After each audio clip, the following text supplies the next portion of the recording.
Joining us is a passionate software developer, a tech innovator with a wealth of experience. I'm super glad to have him here. Steve Yonkeu, you're welcome. Thanks. Yeah, I saw you watching with a glint in your eye. What were you thinking when you saw these children?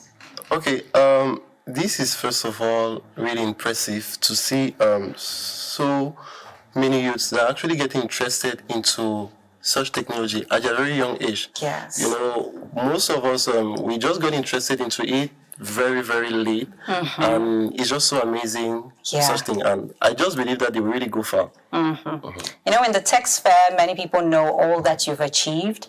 But for the novice who is seeing you for the very first time, how would you present yourself?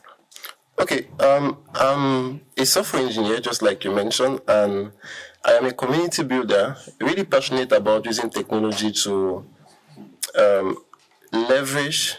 Like I'm actually using technology to actually promote the youth and train up the next generation of Cameroon innovators. Yeah. So how do you effectively do that? Why? Because what you said earlier is people believe that you learn ICT maybe when you're in university, but why is it important to start from the basic level?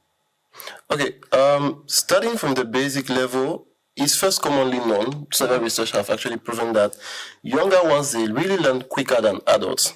And it's really good to actually expose those kids in the 21st century where we are to computer literacy. Is an indispensable asset to actually have nowadays. This will really trigger them to, this will really trigger their problem-solving skills, and it will provide us the next driving force of innovators in the next years. Now, based on your experience, what simple or age-appropriate things can parents at home do to teach ICT to their children? Okay, for kids, it's first of all very difficult sometimes to call on their attention when they actually trying to learn. Reason why sometimes some kids, they turn out to run away from schools and so on and so forth. We have seen such things. So it's good to actually find a blend between between what they're really passionate about and between what you want to transmit to them as knowledge. And here we mostly have to talk about things like games. Not all type of games, by the way. There are some particular educative game, visual programming tools, and also puzzles. Everything that can actually trigger their intelligence. Yes. I can see some images are coming up of the things you've been doing, just to remind the viewers that he's talking from experience of teaching these young ones. And I'm sure even part of your experience, you've noticed that it's not easy teaching or building skills in ICT when we don't have electricity. Or even when we do have electricity, the internet connection is super slow. How do we go around situations like that when we have this dream to build the next generation? It's quite challenging first to tackle such situation, but mostly to adopt maybe some low-cost tools that can easily tackle the problem you actually mentioned. We can easily go in for things like intranet solutions.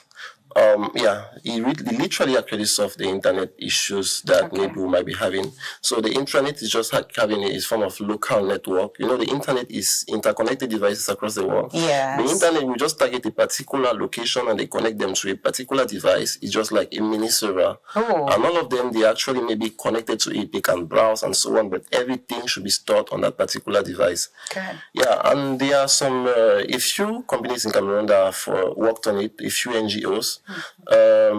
We also have low-cost internet solutions that maybe some schools might adopt. Some countries have been adopting devices like Starlinks. So those are actually those are the quick points that someone can easily hop on with a very low amount of budget and just use. Okay. We commend the efforts of the ministries of education. I'm saying ministries because we move from basic to secondary to higher. But what else do you think they can do to imbibe this in the school culture, ICT? Okay. The first point I will actually mention is to support the schools with actual computers. Because there are so many schools that mostly they have a lower amount of computers. Like the ratio from students to computers is not really matching. And also, most most teachers they are not really that versed with IT tools. So why not launching programs that can maybe train the trainer?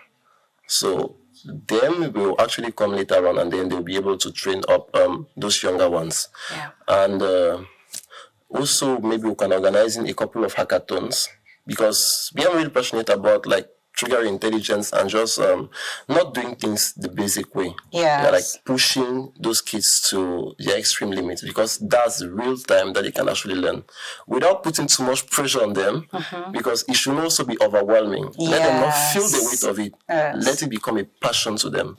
Yeah. That's very important. That's a thin line in between. But tell us a little bit about the things you've done in the past to ease children learning information and communication technologies. Okay, to actually speak about that, I will actually mention Django Cameroon, which is a community of Django developers in Cameroon. Django and Python, those are programming languages and frameworks.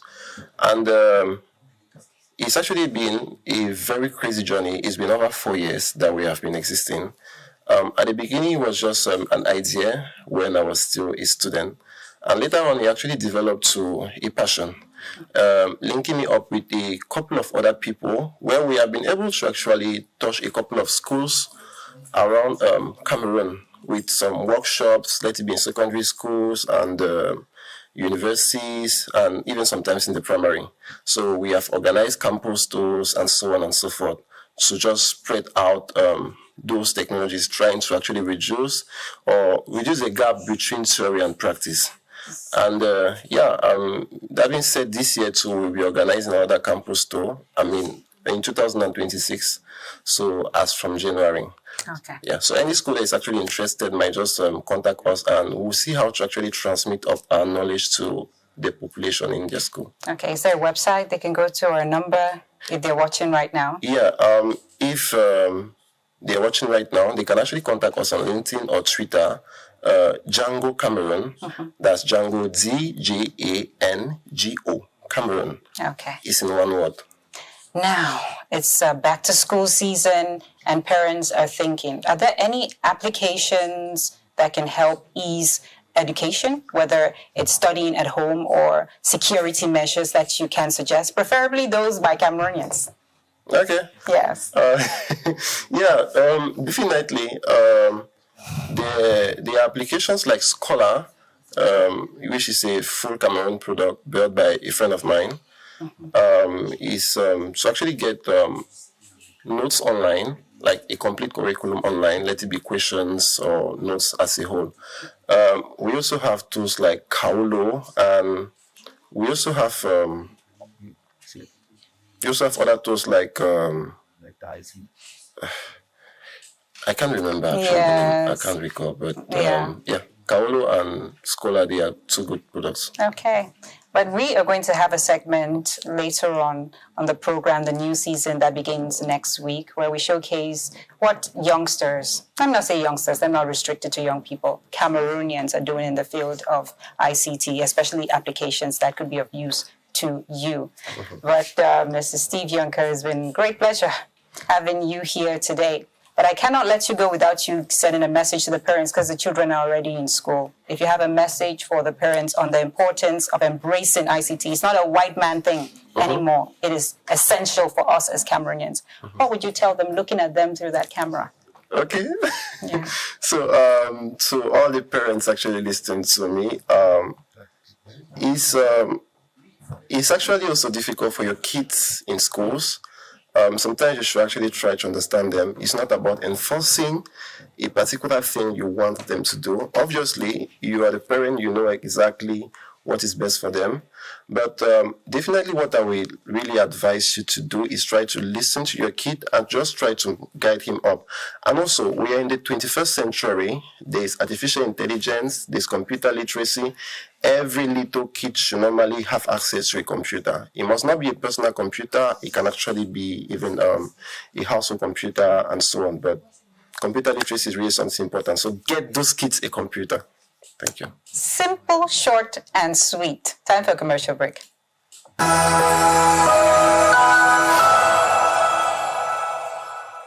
wrapping up our conversation with Mr. Steve Yonkeu. He's going to give a brilliant suggestion to all the parents who are worried about security measures when it comes to school resumption. What do you have to tell them is an application solution? Yeah, there is this group of talented youths in Yaoundé. They actually built an application. It's called Support. And Support is not just an app. It actually works as an app and a little device that you actually put on your kid. It can be found behind the belt of the kid. It can be found in his bag, in his shoes. And it's really little that even sometimes the child might not be aware. We know some children in secondary school, they might actually be skeptical about their parents knowing where they are. Yeah. So that's just it. And the parent is really able to trace up where the child is at what point in time and just know exactly that, okay, maybe when it's a particular zone, they can just trigger an alert that can call the police. Okay, a tracking app. Now tell the creators that we're inviting them on Tuesday. Definitely. Want to hear more about this. But it's time for Sports Check.